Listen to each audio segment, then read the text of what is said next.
Buenas tardes, mi nombre es Víctor Hugo Vázquez González, estudiante de Antropología del Grupo 105 y perteneciente al programa Zootecnia del CEAD Bucaramanga.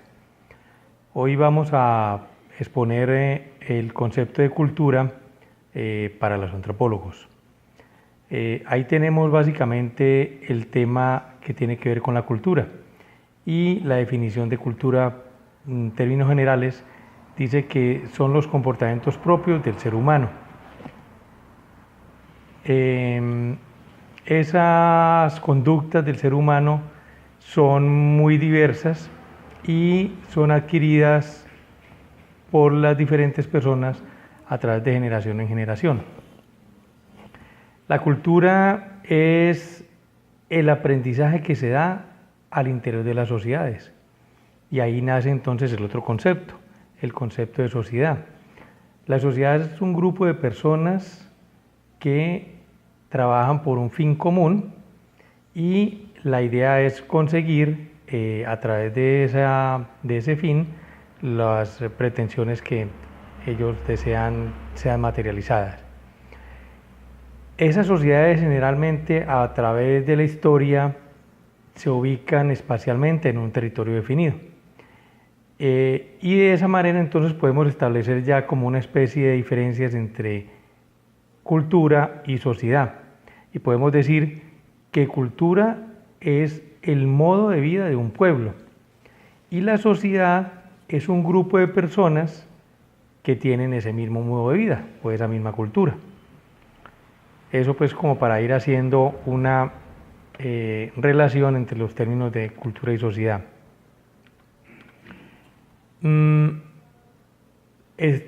Existe el concepto de que la cultura solamente puede ser creada por el hombre, porque como ya decíamos, son modos de vida.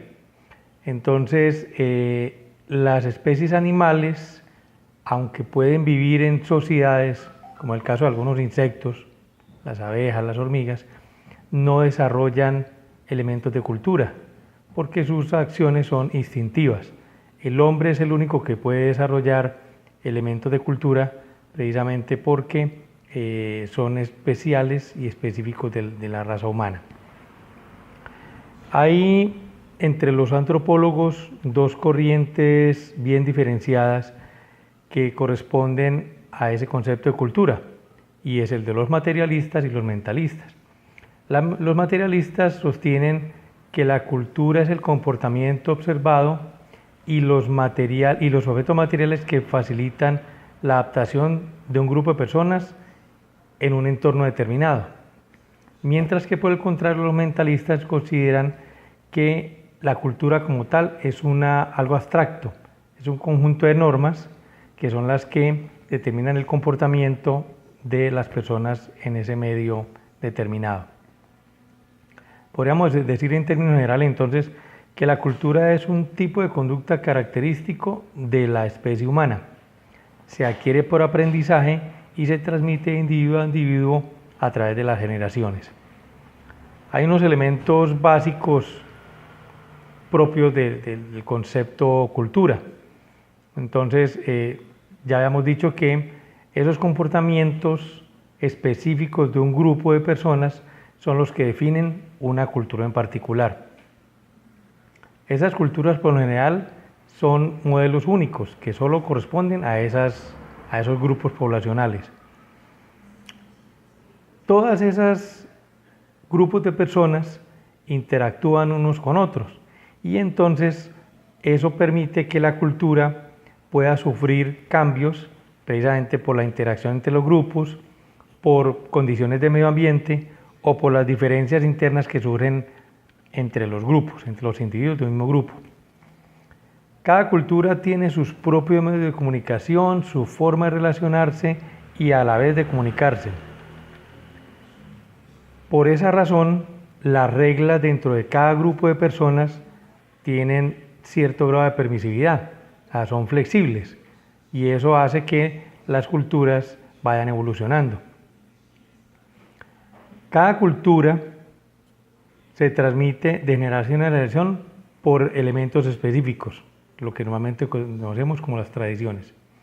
Y para finalizar, 3 conceptos que tienen que ver con la cultura, que son la inculturación, el relativismo cultural y el etnocentrismo.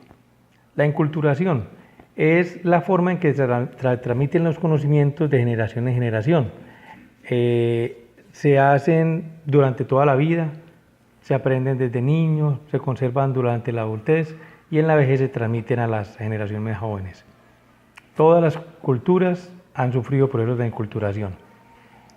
El relativismo cultural tiene que ver con que cada cultura tiene unos rasgos propios que los diferencian de otras culturas. Aunque pueden haber algunos rasgos que sean comunes de diferentes culturas, pero en particular hay unos que los hacen especiales y distintos a otras culturas. Y esas pautas de conducta pueden ser adquiridas de acuerdo a sus patrones culturales y adoptadas como positivas o negativas o de acuerdo a sus valores. Un ejemplo de ello es la poligamia. La poligamia en algunas culturas es aceptada y se da por hecho de que es una condición normal. En cambio, en otras culturas es una condición que no se acepta. Y por último, el etnocentrismo. Es esa tendencia a pensar que la cultura propia es la que presenta las mejores condiciones. Y es de alguna manera la forma de valorar los comportamientos de cada cultura propia. Eso es todo por ahora. Gracias.